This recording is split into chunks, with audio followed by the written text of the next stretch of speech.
We're gonna try and record this without my phone dying, because I do film this on my phone. It's on 20%. I could just plug it in. Hold on.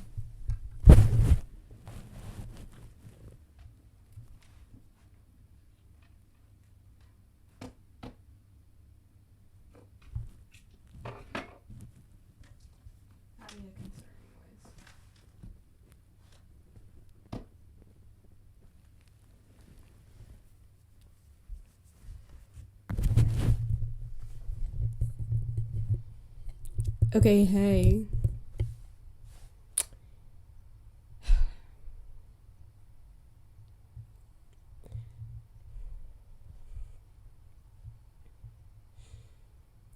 Welcome back to another episode of Runky's Room, the podcast that I, your host Runky, do from my room because where else would I do it? Now, you may have heard in the other episodes... I'm sick. You may have heard in the other episodes from season 2 that, like, the theme of season 2 is Runky on the road, where, like, I always say, like, oh, Runky's Room, the podcast I do from my room, but then in this season I'm doing it in places that aren't my room. So what if I lied a little? Like, what if I lied a little bit? Because this is my room. But I think it's really poignant to do this episode in here because in 1 week, I will be officially, like, moving out of this room. And in this episode, I'm going to explain what the fuck it is that I'm doing. Because people keep asking, and I'm like, oh, it's really complicated. I'm actually going to make a podcast episode about it. Here we are. I'm a man of my word. I'm going to make the podcast episode. So this is a very special episode. Usually I have a guest. That's the whole bit. But today my guest is me. Runky. Featuring Runky. So I asked some of my pals on my Instagram story to send me questions that they wanted me to answer. In this episode where you get to know me a little bit. You get to know Runky. Instead of me getting to know someone else. You're getting to know me. Very exciting stuff, I think. But, like, the elephant in the room is that I was supposed to go to college and it didn't go very well. And I want to, like, talk about that because I think people are really curious because it's a really unusual story. And it explains a lot about who I am. And so, like, if the goal of this episode is to kind of, like, get to know Runky, I'm going to kill two birds with one stone, and I'm probably going to spend the majority of this video talking about that, and then maybe answer. Like, I posted the thing on my story, like, an hour ago, and, like, 4 people responded, so I'll answer a few of those questions, but for now, I'm just going to begin at the beginning and answer, like, the question that people generally want to know, or like the question that I've told people I will answer in a podcast episode, which is like, what happened? What happened? I don't even know like how to begin talking about this. So I'm gonna explain what it is I'm talking about, and then I'm gonna back the fuck up. So, long story short, I was supposed to go to the University of Pittsburgh, and I did. I moved in, I lived there for 5 days, and then I left. And I've been saying that, like, I dropped out of college. I didn't really drop out of college because I never actually started. So you can't, like, I didn't go to class. I lived there for 5 days. And then I left. So, like, did I drop out? I don't think so.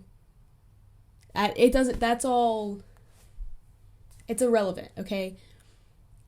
And, like, when people hear that, like, oh, you tried college and then you left, what happened? Like, are you okay? What are you gonna do now? Like, what, like, that, because it's an unusual thing for people to do.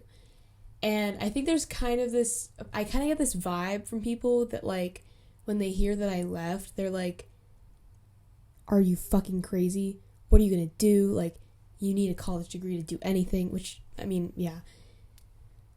So, like, maybe Mallory's just like, oh, fuck, we'll get to that. Maybe Runky's, like, having a hard time. Other people are like, that's so exciting. Gap years are so cool. So excited to hear where you end up next year. As in, what college you end up at next year. And so, like, it's a very difficult thing to navigate, to try and explain to people that, like, it's chill, like, I'm good. It was traumatic, but now I'm good, and it wasn't, like, as traumatic as some people think it was. So, like, that's kind of the introduction. Now, I'm gonna back it up, because when I'm thinking about, like, how to tell this story, I was like, does it begin when I moved to Pitt? Because when people, ask about what happened, I always start at, like, the day that I moved into Pitt, right?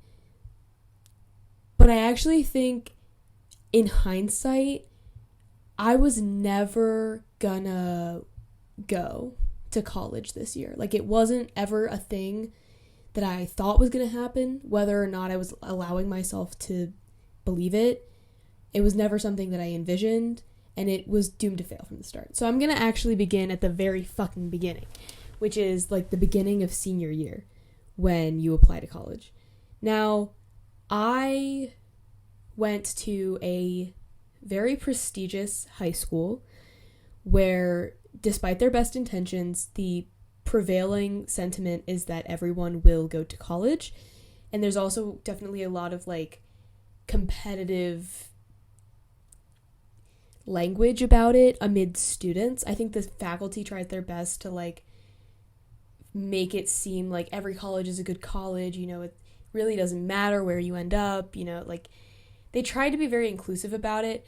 And this was a big lesson that I learned throughout this whole process, the administration and what, like, the administration of a school does, and their student body, like, the administration can try as much as they possibly can to influence how their student body talks about something, or how their student body is, like, how they behave.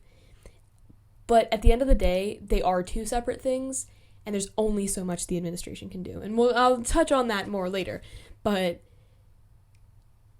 even when the administration at my high school was trying to be inclusive about not pressuring people to go to a super prestigious school, whatever, trying to, like, change the dialogue around it, the conversation about it amid students was very competitive. And I had this, like, notion, I had this, like, deep belief that I would go to either Brown or Cornell. Like, I felt so sure that I was going to go to Brown or Cornell, because I was at this really selective high school. I was on this really selective team. You've seen episode 5, like, of Runky's Room season 1. We won this competition. I felt like I was the shit. I was on TV for poetry. That's a whole other story. I felt like I was winning so much. I was like, and I'm so interesting, blah, blah, blah. Like, Ivy Leagues want me so bad. Like, I have to be at an Ivy League. I don't even know how to behave around these plebeians at, like, regular schools. So, like, I didn't, say that, because all the while I'm thinking this, I'm still, like, an anarchist, right? Like, I have the background in leftism. There's a lot that I have to unpack, actually, about my beliefs on the podcast. But all you have to know is that, like, I am and was pretty radically socialist, while at the same time feeling like having these internalized beliefs about myself that I would go to a really elite college. So that meant that I don't think I even, like, cared. I didn't feel the need to, like, really think as hard as I needed to about where I applied to college, because I was going to go to Brown, and it didn't matter to me if Brown sucked, because, like, I could be living in squalor with roaches, and, like, it would still be Brown, and I would still be, like, with brown people. You know what I mean? You get it. I would still be in Providence. I'd still be, like, doing the thing. So I was like, it would be worth it. I don't have to tour. Talk about a dumb bitch. Okay, so that's, part of it. So that is, like, one reason why I didn't invest in a college search, or, like, think as critically about what kind of college I wanted to go to as maybe I should have. The second reason why my college search was kind of middling was because I have clinical depression. This is not something that I've talked about on the podcast before, but there eventually will be an episode about it. I was supposed to record one about mental health with a friend of mine, and then because of my fucking mental health, I didn't do it. So I'll elaborate on this more in the future, but all you have to know for now is that senior year of high school, and a lot of high school, but specifically second semester senior year in particular, it was a battle. It was a war. It was a Herculean effort to get out of bed in the morning and go to school. And often I failed. I missed a lot of school. I couldn't do it. I was so sad. And I was tired.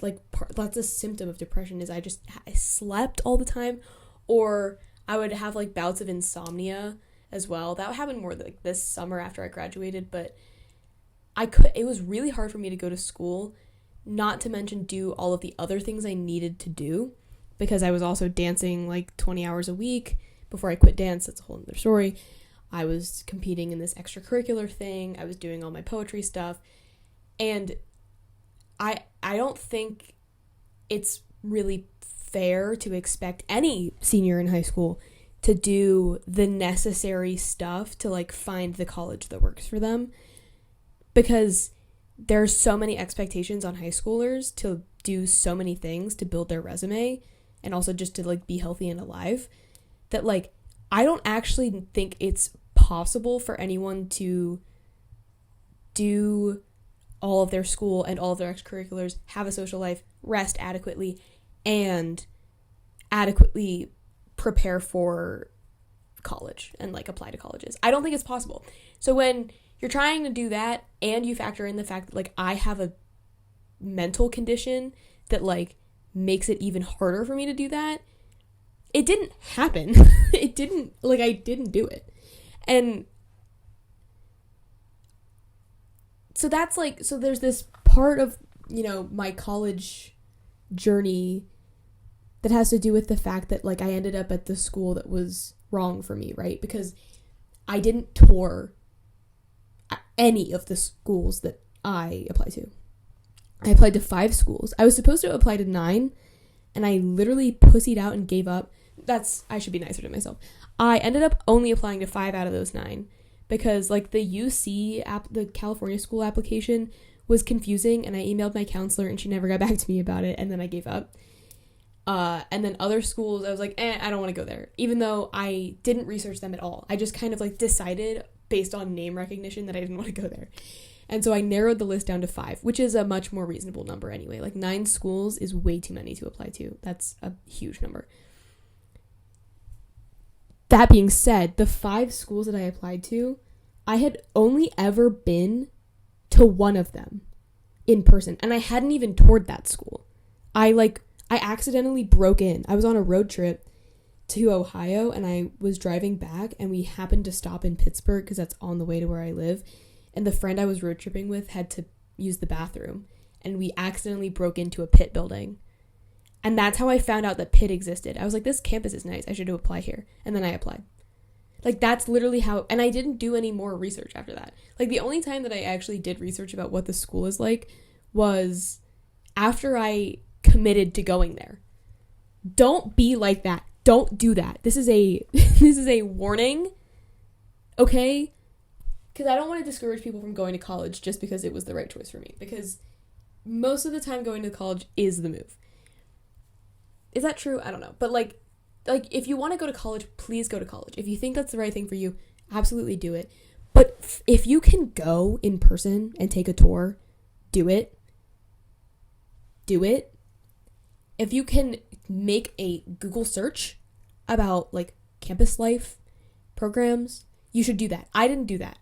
I just had people talking to me about what the school's and I was pretending I had thought about it. I hadn't. I bet my parents are going to watch this and be no, that's not true. It's true.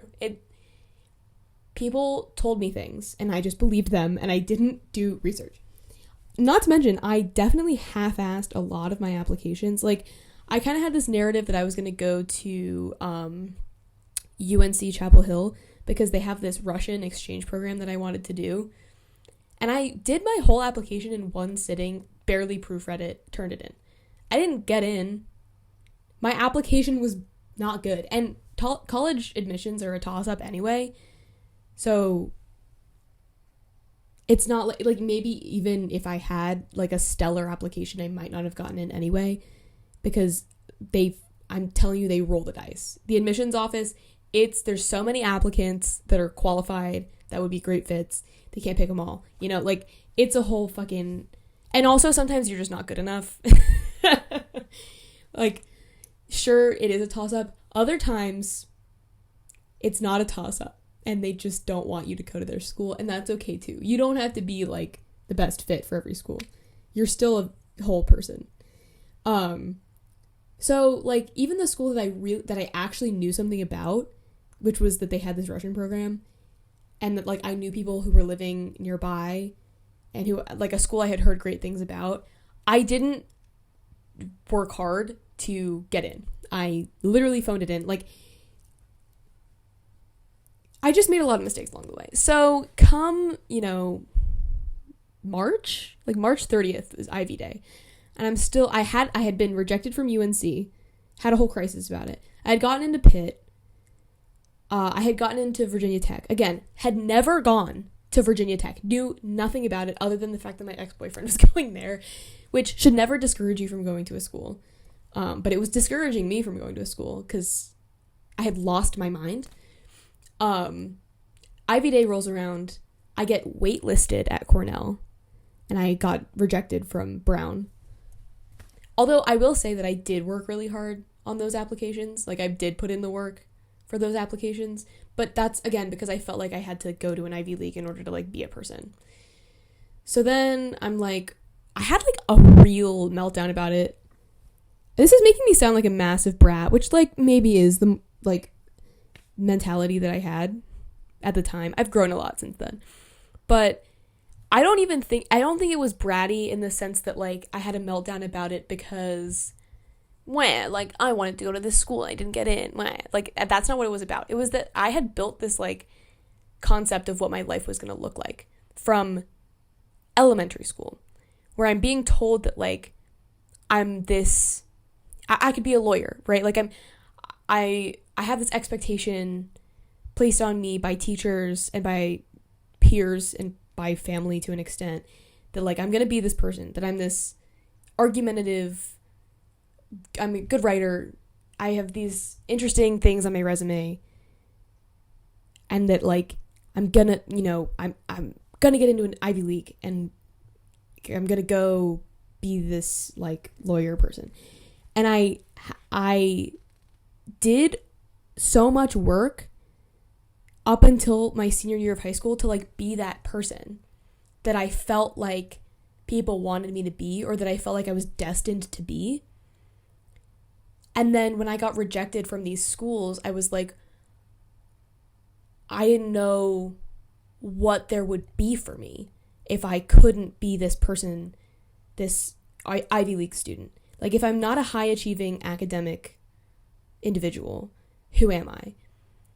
So, instead of unpacking that then and there, I cried about it and moved on.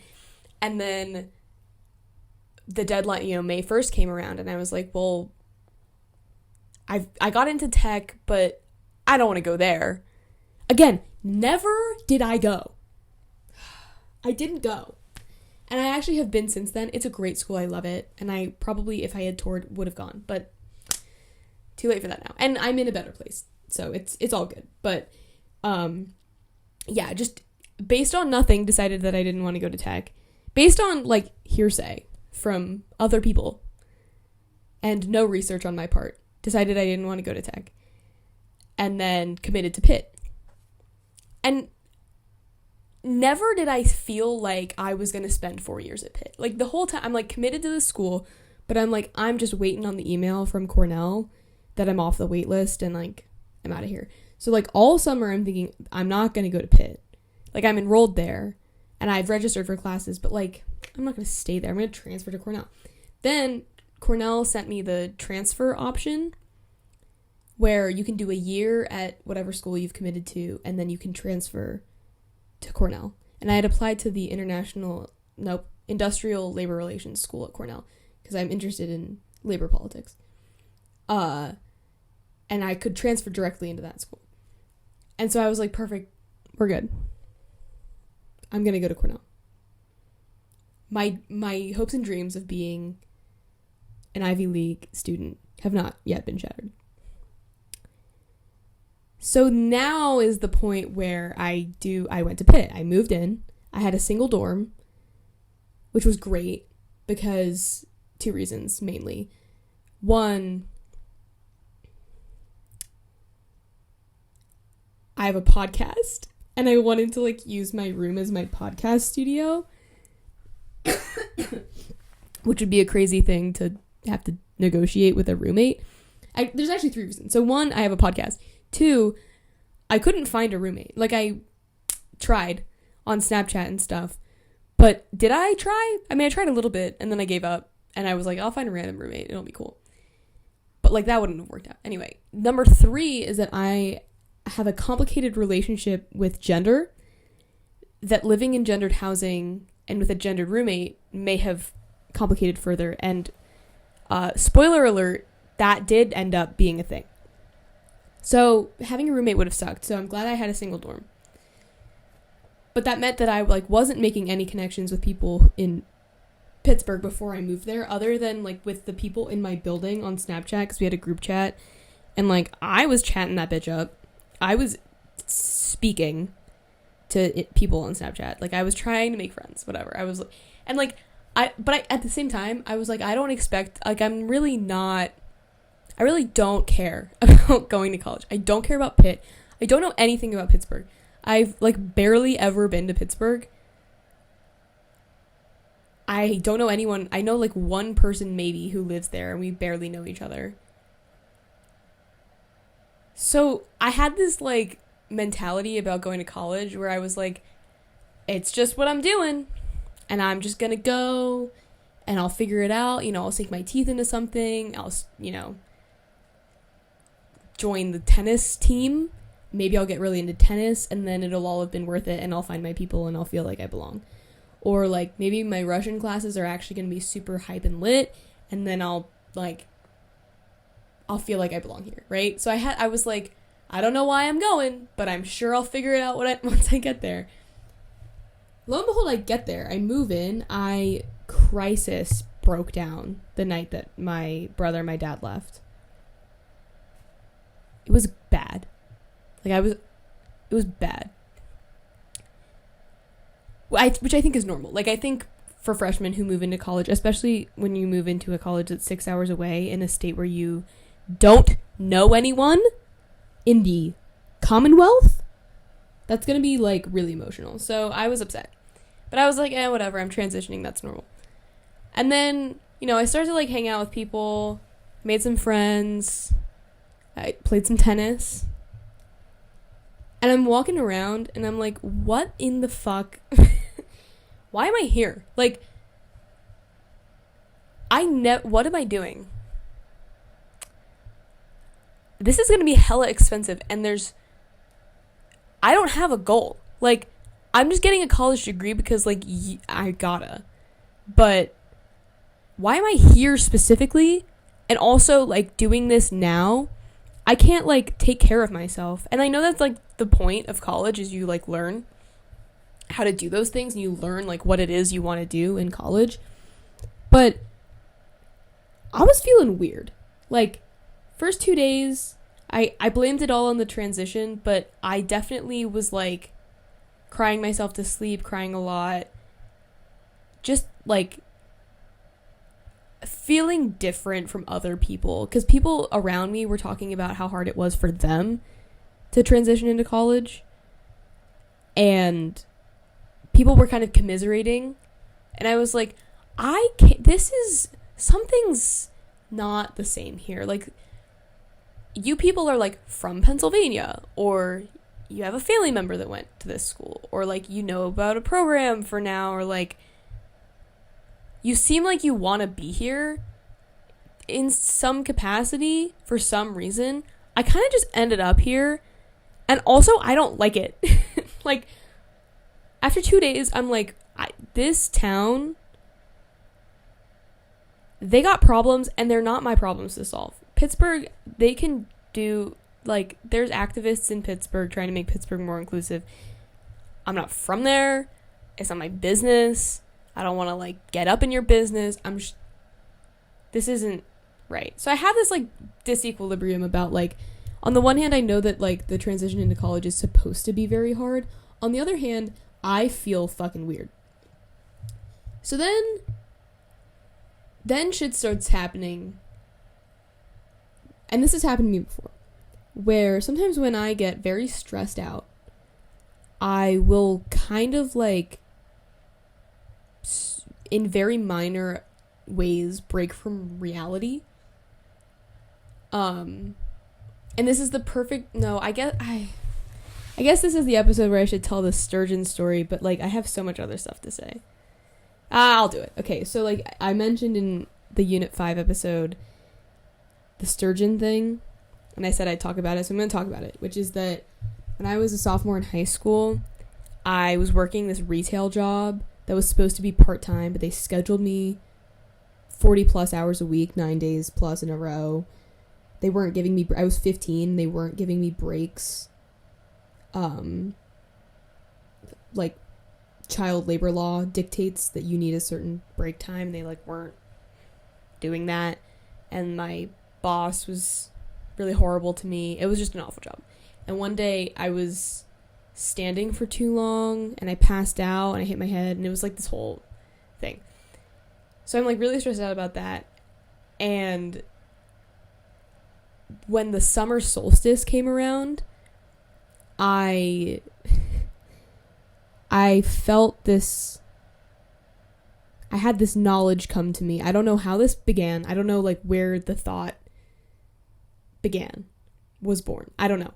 But I had this, like, understanding that when the summer solstice hit, which was supposed to be the next day, fairies were going to turn me into a fish, an Atlantic sturgeon to be specific, and that I was going to have to go down to the river in my city so that the fairies could turn me into a fish, and then I would swim down the river, and when I got to the Atlantic Ocean, I would grow and become a blue whale. And this was, like, no doubt in my mind something that was going to happen to me. And so at first I was like, this is great, because the logic here is that, like, God made a mistake. And I have a complicated relationship with religion also. Like, I kind of go to church, whatever. I don't really believe in God. But at this moment, I was like, the supreme creator, whoever that is, makes people and makes living things, makes everything intentionally. And when I was made by the supreme spiritual creator, I was supposed to be a fish. But there was a clerical error, and I ended up as a human being. And that's why I have this gender thing and this mental illness, and I've never felt like I ever belonged anywhere, and I'm sad, and I'm weird. And, like, all of that's about to go away, because I figured out the root of the problem, which is that I am a fish, and I just ended up as a person. It was a mistake, but they're fixing it tomorrow. So it seemed like a great thing. But then I thought that I remembered that, like, when I'm a fish, I won't be able to live as a person anymore. And that's sad for two reasons. One, fish can't eat fettuccine Alfredo. And, like, that was, like, a legitimate, like, trigger for me that, like, fuck, like, I'm gonna be a fish and I can't eat fettuccine Alfredo. Like, this is so sad. The other thing was that I love my dad, and I wouldn't be able to see my dad when I was a fish. So I started to, like, cry, and I went downstairs to my dad, and I was like, Dad, the fairies are going to turn me into a fish tomorrow, so you have to take me to the river. And he was like, yeah. And I was like, okay, good plan. Went back upstairs. Come back downstairs, crying this time. Dad, I won't be able to see you when I'm a fish. Like, we won't be able to hang out. And I think he said something about, like, how, like, he would visit me or something. He said something very sweet in response. And I was like, no, you don't, like, you're not hearing me. Like, this is our last night. I will turn into a fish tomorrow. And he was like, okay, like, we'll figure this out. I started crying, whatever. And he comes upstairs with me, and, well, no. At first, I went upstairs by myself. I start, like, really losing it. And then some bad things happened where I felt like the fish was, like, in my flesh, and, yeah. So then it was bad. It was really bad. Like, I was very destructive about it. And my dad had to, like, hold me to my bed, and I cried, and, like, my brother came in. My brother bought me a cheerwine from Cookout, which, super valid reaction. Like, your siblings having a psychotic event, what are you supposed to do? Go out and buy a cheerwine. Like, A+, he killed it. And I laugh about it in hindsight, even though it was very scary and kind of sad. In the moment, I laugh about it in hindsight, because what the fuck was that about? And I thought it was this isolated incident until I went to college for 5 days. And when I was there, I met this man at a bus stop named Francois, and he was French. And we had a very strange interaction that I don't really have time to get into. I mean, he was chill. Like, I love that guy. But I remember getting on the bus after talking to him and being like, I don't think that was a... It's not funny, but, like, it is. I was like, I don't think that happened. Because he was talking to me about, like, first of all, he was speaking French. And some of the time. And, like, I don't really speak French. So that was weird. But also, like, I was wearing this sacristy that this, like, family friend gave me that I wear it all the time because I'm superstitious. But it's this beautiful gift. It belonged to a family friend's mother, who was this absolute angel. And it's this wonderful thing that I have, even though I'm not technically Catholic. Like, I'm not confirmed.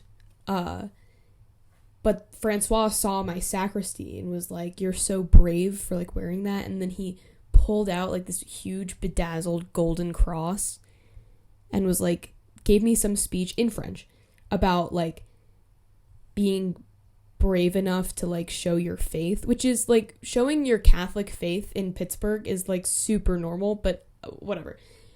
So then I got on this bus and I was like, there's no way that was real. And that was when the suspicion started to seep in that, like, maybe my, like, deep loneliness and lack of purpose being here is starting to have, like, mental consequences after only, like, 4 days. And that was also when it dawned on me that part of this, like, alienation that I was feeling was that I was living on a hall of all girls. And I never thought, like, super, super deeply about, like, I identify as non-binary. I use they, she pronouns. But that was it, right? Like, I was like, oh, I cracked it. Like, gender mystery solved. Like, the reason why I don't feel like a girl is because I'm not. And then I went to college, and I thought that, like, it would be fine, and that living in gendered housing, like, wouldn't impact me at all. And that was until, like, the girls in my hall started talking about how, like, they want to use the gender-neutral bathroom, but they don't want to, like, take it up in case there's anyone who's actually non-binary on the hall that wants to use it. And I don't know what came over me, but I was like, I didn't feel safe enough to tell them that I was non-binary because I don't really feel secure in that identity, and I don't really feel able to, like, justify it to skeptics. Like, it's still kind of something that I'm exploring. And so I didn't feel like I could open up about that. And then I was, like, lying about who I was, which was my own fault. Like, I could have just admitted it, but I didn't. And then I realized that, like, doing things, every social activity that I have being coordinated with the same gendered group of people who are all straight, to my knowledge. Like, no one has talked about anything queer this whole time. I started to feel kind of weird. And then, the day before I left, so I'm kind of, like, speedrunning this story because there was more. Like, I was really lonely. I made friends, and then I couldn't bring myself to hang out with them because I have depression, and I couldn't bring myself to like eat meals because I have depression, and I felt lonely. And then there was this self-fulfilling prophecy, and then I was like gonna I almost emergency called the like Pitt mental health services, and I didn't because this guy gave me free pizza, and that like kind of saved me. But it, you know, like there was more to it, but I'm kind of just giving you the Spark Notes version. Day before I drop out, there's an assembly with all 6,000 Pitt freshmen in the basketball stadium, and it was called Building a Pitt Community. And this was when it went from like I'm having a hard time transitioning into college into a like, no, I should just leave. Because this assembly was meant to like show Pitt students that we all come from diverse backgrounds.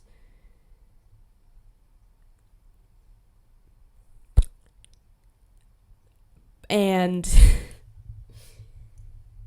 that like we're still united in this thing that we're doing, which is all being students at Pitt.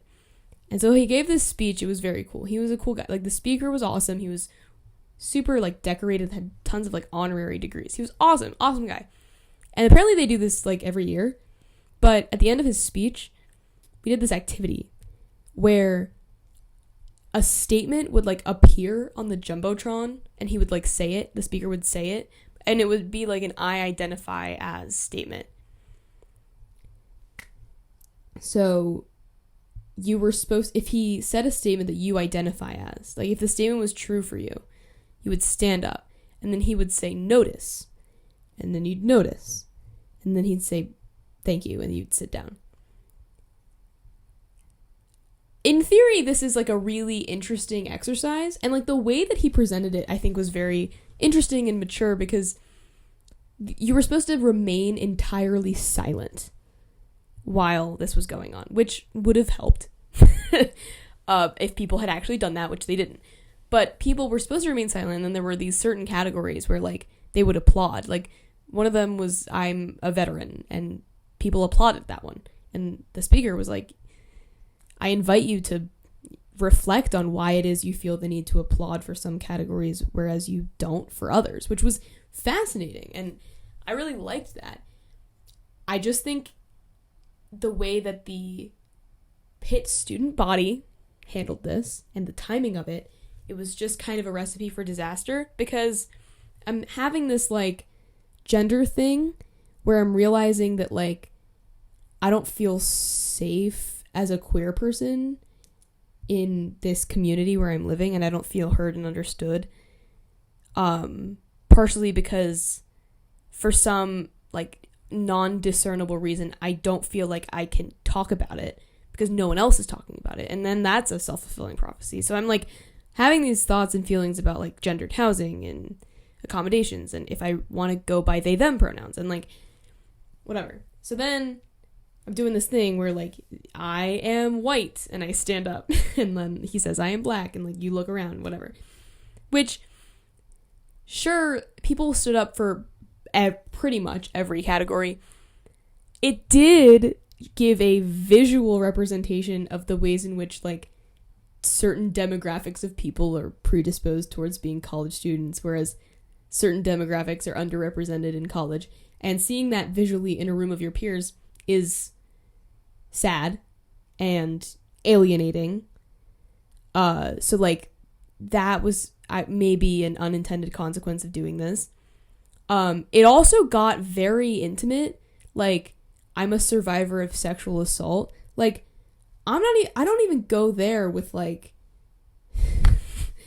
anyone. So to stand up in front of 6,000 people and admit that is impossible. And he kept saying that like if you don't feel safe enough to stand in this room and admit it, I want you to like question why that is. And I'm really glad that he said that, because that was actually what awoke for me the fact that like there are other places where, or in other times, where I could admit these parts of myself to my college peers. But specifically here at the University of Pittsburgh, I don't feel safe enough to do that. And even though the Pitt administration is doing everything in their power to make it so that I do feel safe, there's only so much they can do because for whatever reason, I don't. So eventually it gets around to like, I am female, I am male, I identify as someone for whom the gender binary does not work. And of course I stand for that. Room of 6,000 people, very few, maybe 50, which is a lot of people. Out of 6,000, I don't know. It might have just been my perception of things because I was losing my grip, but I had a panic attack after that happened. Like, I sat there in the stands and had a panic attack. Also because we had like shuffled seats so that you were meeting new people. I met this admittedly very nice guy who I didn't know. So I'm sitting next to this stranger, white man, and I'm denoting his demographics as he stands. Also, political ideology was like one of them. Like, it's religion, like, and yeah. So I feel entirely vulnerable and unsafe. Also, the people sitting behind me are loudly making fun of this activity, which, sure, people who, like, making fun of marginalized people really was what it was. Like, because they couldn't, I mean, the pressure of this situation and, like, the intensity, I think people only could cope with humor. And even if these are people that would, in other circumstances, be very inclusive or claim to be very accepting, their worst biases came out in this moment because they felt like they had to joke about what was happening in order to cope with it. And unfortunately, I heard that. And I was very vulnerable. And that made me panic. Like, I had a panic attack in the stands. And then I went, after it was over, I went with this girl who was really, really nice, who lived in my hall. We got barbecue together. And I went back to my dorm. And I sat on the floor. And I was shaking still. And I was like, what's wrong with me? I'm such a pussy bitch. This isn't that hard. The administration is so nice. Like, what's wrong with me that, like, this is making me so anxious that I feel like I don't belong here? Like, what is my problem? I'm overreacting. Like, so I was being really hard on myself. And at some point, the stress of this must have, like, boiled over. And I vomited in my room.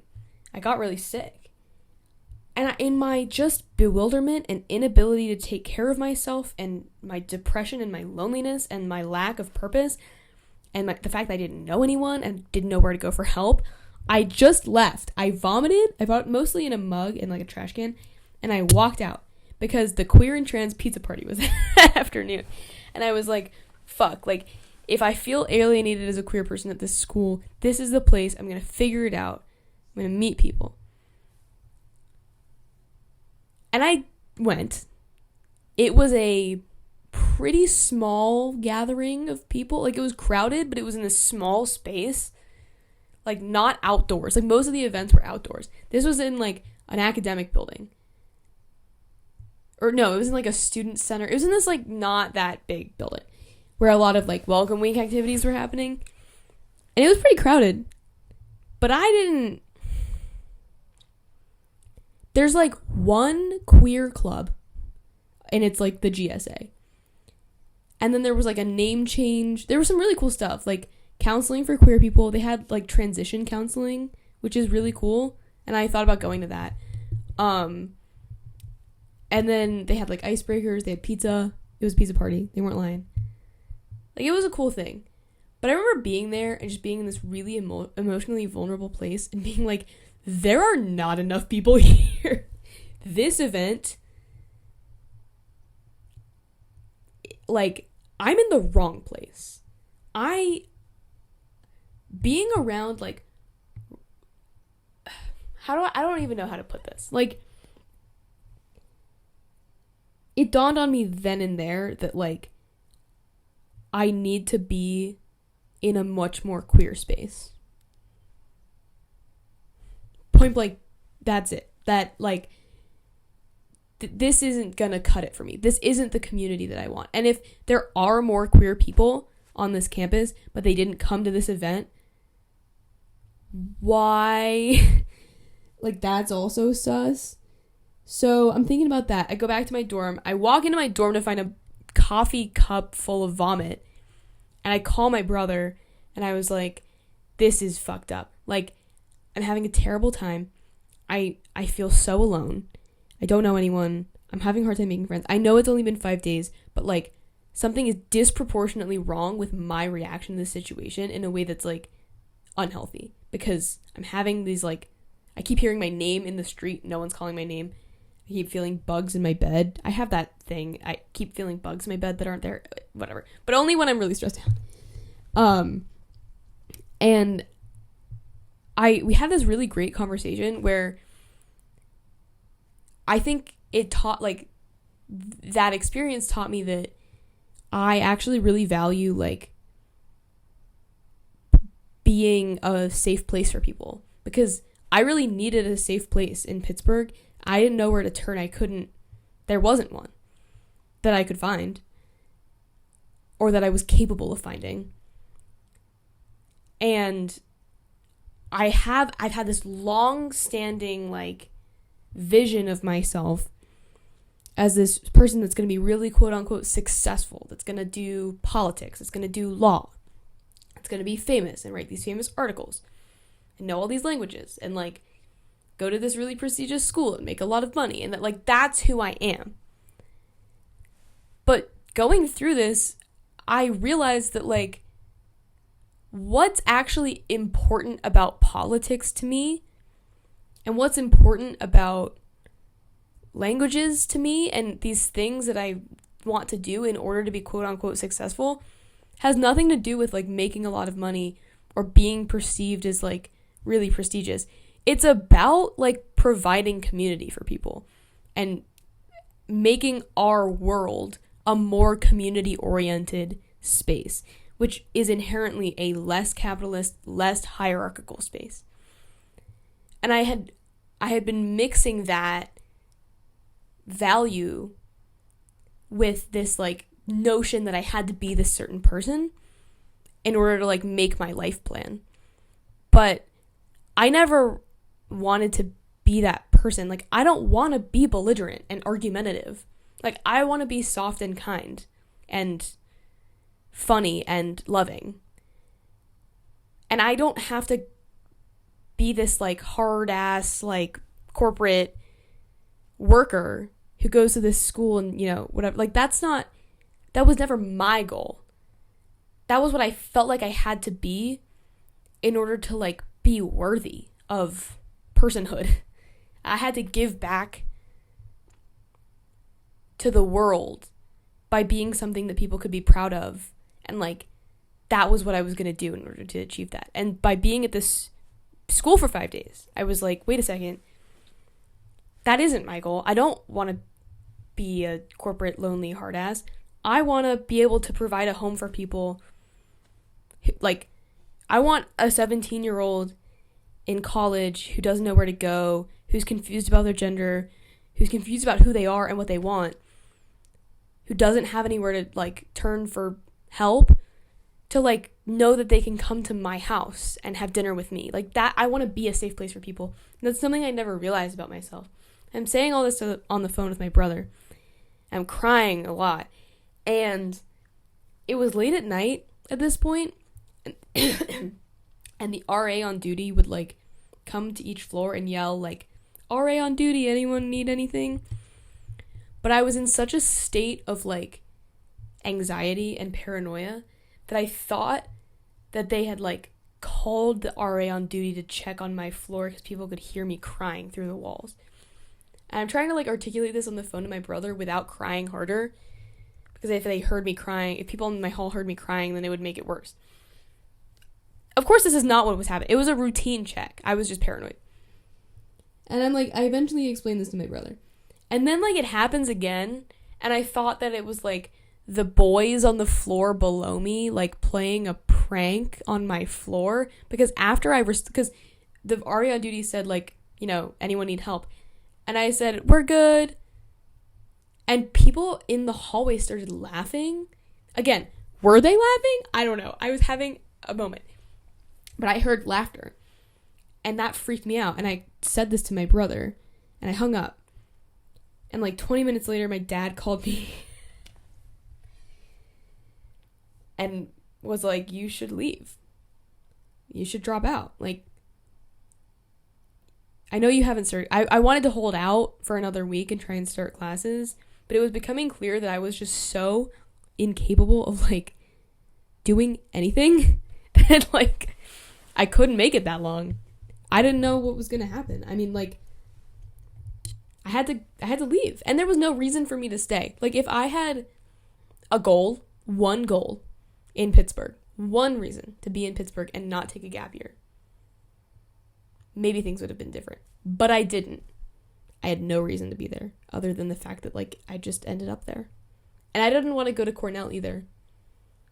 Like, I just felt like I had to. And sure, the program sounded cool. I didn't know anything about it, really. Got a flyer in the mail. Applied. So, like, I didn't have any reason to stay there. It was killing me. And I had wanted to take a gap year. I had been when I was in New York over spring break my senior year, saw Jessica Chastain perform in A Doll's House. That should change my life, because that play is about, like, having to leave things behind in order to find who you are. And I laid awake in bed that night thinking about how I don't want to go to college and how I wanted to take a gap year. And I really thought about it. But then I guess it just seemed like everyone else was going to college, and, like, I didn't know who I would be if I wasn't at college. I didn't know who I would be without academia, and I didn't know what I would do. And I thought I was just going to lose the plot completely, so I couldn't do that. So I went to college instead.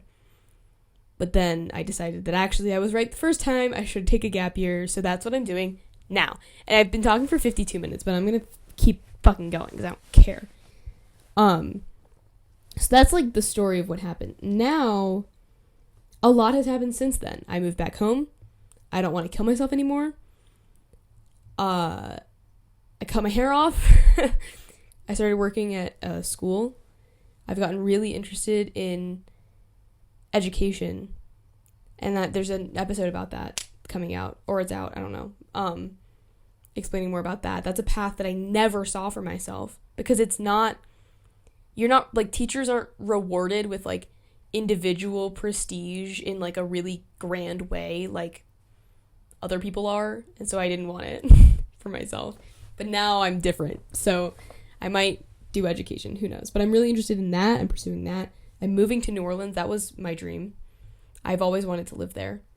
I have an apartment there with a cool roommate and there's a cool family there. Like, it's a great situation. I wanted to do that. I almost did that. And I was blinded by ego, and I didn't go. So now I'm going. And so a lot of people are like, well, what are you going to do now? I have to figure out what it is I want from life. That's big. But I was, for years, for a decade, I was making decisions in order to be someone that I don't actually want to be. And in the past, like, 2 months, it's dawned on me that that's not what I should do, and that I need to figure out who I am and what I want and what's important to me. And I couldn't do that at college. I had to leave in order to do that. So I'm taking at least a year to figure it out. So I'm moving to New Orleans. I have a job. Okay, I'm not like a fucking, like, I have a job. I have 3 jobs, which I can't possibly do all at the same time, but whatever. I'll figure it out. I know I like making podcasts, so I'm making podcasts. I like writing poetry. I'm applying for a book grant. I like making art. I'm going to make art. I just have to, like, follow the song of my heart. And then things will actually start falling into place. They already have, so I know that that's true. And I probably will go back to college. I love academia. I mean, it wasn't all ego that made me like do what I've done. I do like that stuff, and I like want to have a degree because it is a massive barrier to like jobs to not have a degree. So I'd love to get a degree. I'm never going to live in a dorm again. Fuck that shit. Why do college students like have to live in squalor and eat like pig food? Like, why is that a rite of passage that we've just accepted? Like, oh, in order to like do anything and be considered successful in our society, you have to go live in a box with a stranger where it's like there's black mold and exposed wires, and then eat trash, pay hundreds of thousands of dollars, and it's like the best 4 years of your life. Not me, bitch. Not me. I'm not doing that. So if I go back, I'm gonna commute. I might go to community college. That would be rad. So sure, I'll go back, I'll get a degree, but like right now I gotta think about like how I need to live my life in order to want to keep living, because I've spent too long suicidal. It's not funny. I've spent too long miserable and doubting myself and like confused to keep living like that. I gotta make a change, so I dropped out of college. Boom, there you go. So yeah, I'm moving to New Orleans. I got a job at Urban Outfitters. Got another job at a school. Got another job maybe at a bookstore. I don't know yet. They haven't technically hired me, but like they will. Gonna travel. Like, and that's a valid way of living. I'm not like some pussy delinquent bum for making that choice. A gap year is a valid thing to do. Not going to college at all, ever, is also a valid thing to do. You can still be smart and intellectual and not at college. Why does no one like talk about that? You can go to lectures and not go to college. You can read books and not go to college. You're not an idiot, or like you didn't give up necessarily if you've decided not to go to college or to take extra time before you go to college. It's not giving up. It's a hard choice to make, and sometimes it's a harder choice to make than just, dropping the money and going to 4 years living there. So that's my TED Talk. Now I'm gonna actually answer the questions that people asked. So this is another like fun story that I should say about Runky while I'm here talking about Runky, which is that people have wanted to know like what Runky is, like where'd that name come from, because people who've asked know that that's not my real name, which I'm assuming that most of you know that. If you're watching this and you don't actually know who I am, you're the fucking realist, because most people who watch this just know me.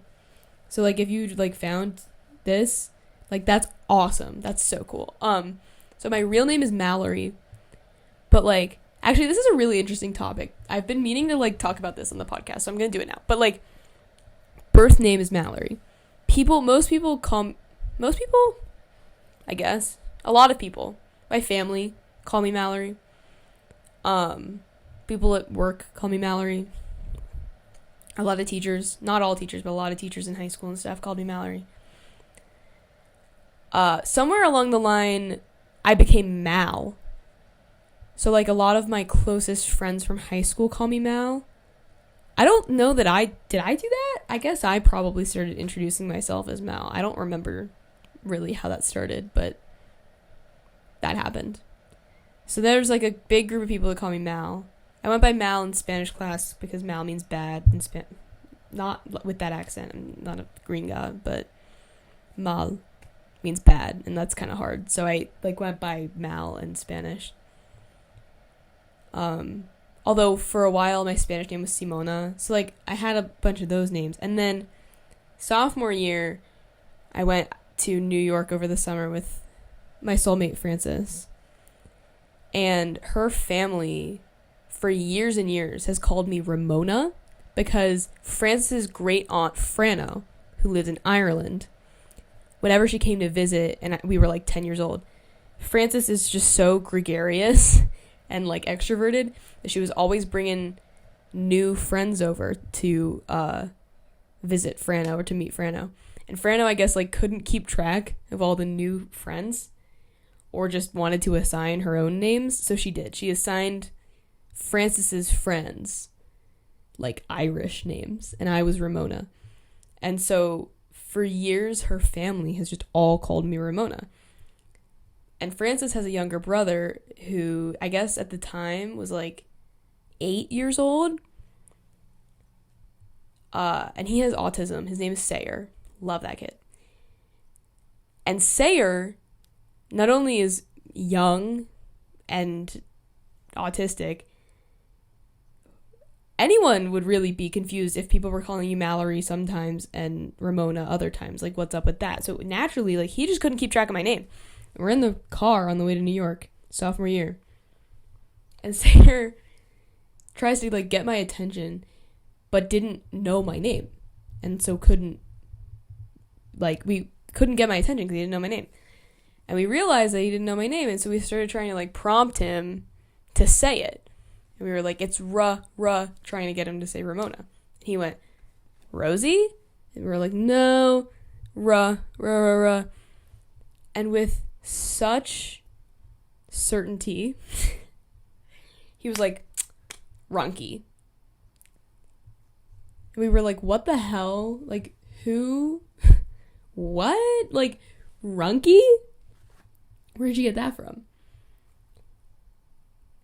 We thought it was hilarious. So when we got to New York, we were telling Frances's family, who lives in New York, that Sayer had named me I think we introduced me as Runky, like as a joke, and then we were like, nah, my name's Mallory. But Frances's uncle, like, loved that shit, thought that was hilarious. Because it sounds like a storybook character. So then whenever I did things, like, I'd be washing the dishes, and they'd be like, Runky does the dishes. Like, it was the title of a book. And then we had, like, a birthday party, and everyone was like, Runky goes to a birthday party. So it became this, like, bit. And then when I came back from that trip, a lot of Frances's friends, she would, like, introduce me as Runky. She would call me Runky all the time. And she hasn't said Mallory in years. And it just developed, like, into this, not even alter ego. It was, like, it was exposing the true version of myself. Because I'd always hated the name Mallory. I've never had a good relationship with it. And for a long time, I blamed it on the fact that it means bad luck in French.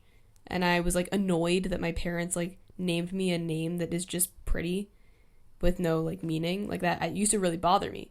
Then I realized that a lot of the hatred for my name was gender-related because it's got this, like, feminine sound, and I didn't like that. So then when, like, the opportunity to be Runky came along, I really took it. And it became this, like, way of being, because I'm a very optimistic person, and Runky is so silly as a sound. It's just so unserious that I used it to, like, explain why people, so, like, the runk became this thing, this, like, concept where, like, it's gonna be, like, the runk is the concept that, like, it's gonna be okay. Like, a lot of times people will have a lot of anxiety about situations that absolutely are fine, like, not life or death at all. And I think the first time I really used it in that context, I was in New Orleans for a wedding, and my dad had gotten the flu. He was so ill. And my mom was stressed out having to take care of my dad. My brother was, I don't even know. But, like, my mom needed some, like, clothes for the wedding or something. And I needed to get them lunch. And I had, like, an absolutely impossible number of tasks to accomplish in a certain period of time. And as a joke, I texted my family group chat, TITR, parentheses, trust in the runk, to be like, it's fine. I'll get it done. It's gonna be okay. We just gotta chillax. We gotta be cool. Because, like, for years, people have said that I'm, like, a good traveler. Because I think it's the runk, right? Like, even before I knew what it was called, I'd go to, like, Disney World with family friends. And they'd be all stressed out that, like, we're not gonna get to our dinner reservation on time or whatever. And I'd be like, guys, we're in fucking Disney World. And, like, that spirit of, like, you just gotta live in the moment, enjoy where you are, and relax and know that things are gonna turn out okay. That's what the runk is. And, like, I don't know really exactly how it developed that way, but I had the ability to, like, use Runky as this thing that was uniquely mine, this name that was uniquely mine. I turned it into, like, this other kind of noun. And then when I decided to start, it was originally going to be a blog, Runky's Room, and then that didn't happen.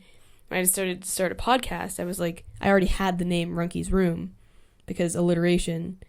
And also I'm always, I'm using my room as the space for it because I'm one man. Can't be renting a studio when you've got $50 total in your bank account. But yeah, I, like, really enveloped it. So then I had a lot of people calling me Runky. Also a lot of people calling me Mal. People calling me Mallory. My Russian teacher, Mr. White, calling me Elizabeth. That's my middle name. So, like, I've never really been tied down to, like, one name. I go by a lot of different names in different places. And that used to really bother me. Now I think it's fun and cool. I'm into it. I think it allows me to feel, I don't know, like, enigmatic in a way that I really like. So that's the story of that. Someone asked what the best part of dropping out of college was. I would say not wanting to kill myself anymore is the best part. I guess I can't say shit like that, but, like, that is what it is. Like, I like my life now. That's pretty big.